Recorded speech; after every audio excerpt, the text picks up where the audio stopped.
Thanks for taking the time to sit down. So I wanted to ask you, how do you feel now that you're at the center of a religious controversy?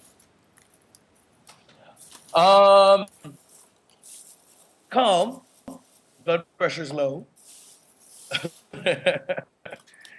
It's gonna be a big fight, so I guess I'm keeping as calm as I can and bracing myself for what comes ahead. Are It's gonna you be a big legal battle, so I have to figure out what our strategies are. are you prepared to take this all the way to the Supreme Court, or would you prefer to keep it in Um, the? I guess I would be prepared if my lawyers and if people think that's the best thing to do because really it is a very archaic law that actually jeopardizes Filipinos. Period. It's something that was never used for the past 8 years. The last time somebody brought it up, I think it was in the 1930s or 1950s. It was all the way in the last century. And it never hit trial. To have this archaic law from the Spanish times, this is a Spanish penal code law, Article 133. So basically, when we're talking about times of Damaso, there's nothing more literal than this law. And so this archaic law was brought to the front, and amazingly, it was brought to trial, and it actually convicted somebody who unfortunately happened to be me. Um, but having said that, whether it be an action that I did, whether it be anything that I say regarding the Catholic Church or any particular religion, this Article 133 jeopardizes every Filipino. It gives every Filipino the danger of being persecuted and prosecuted for even questioning the religion. How relevant is this to the large, because the RH bill has already been passed? How relevant is this to that original issue? Well, it's directly related because it's still about the issue of church and state. Church, the sign that the meddling that they did with the RH bill is a symbol that the Catholic Church is still trying to wield their power over the state. And this law that was been written shows that religion can wield power even in the system. Do you Because you understand that we have a okay, and the judge, God bless him or whatever. I mean, he was just doing his job. But this law allows the persecution of Filipinos. So, I mean, one can question the validity of the judge or whether the judge could have been a bit biased because he's a Catholic or whether the judge was just basically doing his job. Whatever it is, this law gives precedence to persecute people for speaking up about religion. So this is totally a freedom of speech and civil liberties issue. do you see this more as a legal battle or more as the Catholic Church battling for legitimacy? One can see it as a little bit. One can see it as a bit of both. But more than anything, I see this as an opportunity for us to really closely look at our laws, see what is archaic in there. Because obviously we haven't changed or updated our constitution since the time of the Spanish. There's still some leftover stuff in there that actually jeopardizes modern Philippine society. We just didn't realize that people can actually pick it up from the dusty pages of the book and use it in the modern age. And they're doing it now. So this is a time for us to reflect, look at our constitution, look at our penal codes, and update it.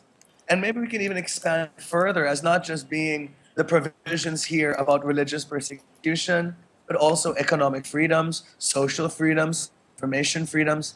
Maybe it's time for us to really look at the laws of the Philippine period. And at the end of the day, this penal code needs to be removed, period. Whether I am released, whether I am pardoned, whether I serve my time in jail, whatever that must be, the fact that that law exists means that you, the person behind you, and everybody else can be thrown in jail for a year or perhaps more, because it's 6 years. They already lowered my term to one. I've been given the good stick. I could have been there for 6 years. All of you are under danger, especially now with the cybercrime law. Anything you say about religion online can now also endanger you. What about even some liberal supporters of the RH bill have thought that the manner in which this protest was done, some have said it's offensive. What would be your response to that? There's a lot of disinformation out there about the offense because a lot of disinformation out there spread by, I guess, media who wasn't doing the research properly and or probably the Catholic Church itself. It was not a mass. I mean, I understand it was an event that was thrown by church Event, but organizers. yeah, organizers, laymen, um, whoever wasn't there, I guess does not really have the right to say what is offensive or what is not. Because if you're looking at this district, I mean, it has to do with the word damaso. And where can the word damaso be seen as offensive directly to a particular religion, especially since half the church at that day was Protestant? It is an ecumenical meeting between two religions to support the promotion of the reading of the Bible. There was no mass. It was laymen reading Bible passages and a few anti RH passages. They were using this event to spread the anti RH agenda as well. So it wasn't a mass at all. No Eucharist was there. There was laymen on the stage along with posters. But the disinformation going around is it makes it seem that I went in the middle of a homily and I interrupted. Basically, it was kind of like a town hall meeting that I walked in. They did hold a mass, but the mass was held 2 hours after I was arrested. What about those that would say that their freedom of speech in their place of worship was impinged upon maybe by you making this protest? Is Well, if it is an activity of worship, the Manila Cathedral is a public place. If they can use that place to also push for the anti-H agenda, they use that pulpit for politics as well. So by them also using that, it essentially makes the Manila Cathedral, which doesn't pay taxes, which is open supposedly to the entire public, just as much an open space as Plaza Miranda or anything else.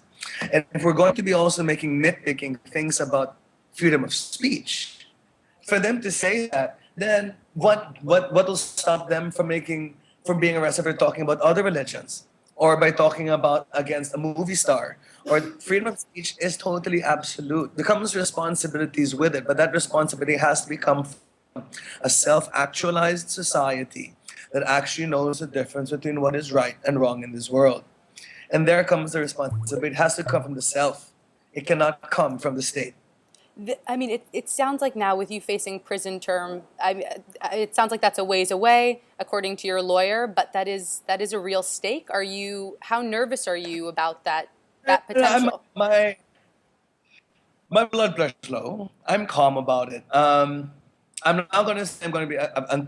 I'm defiant, and I'll be fighting it until the very end. I am visualizing a future without a jail term.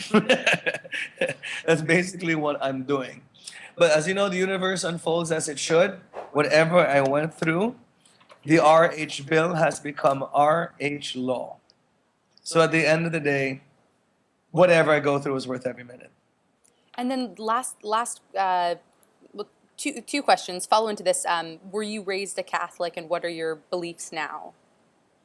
I was raised a Catholic, absolutely. Of course, my faith was shaken. Of course, my eyes have been open about the flaws of my mother institution, which has been very disheartening. But at the end of the day, as I tell people, if a plane is crashing and I'm in it, of course I'll pray the Holy Mary, Mother of God. I'll pray the Hail Mary. It's part of it's part of my framework already. There's nothing I can do.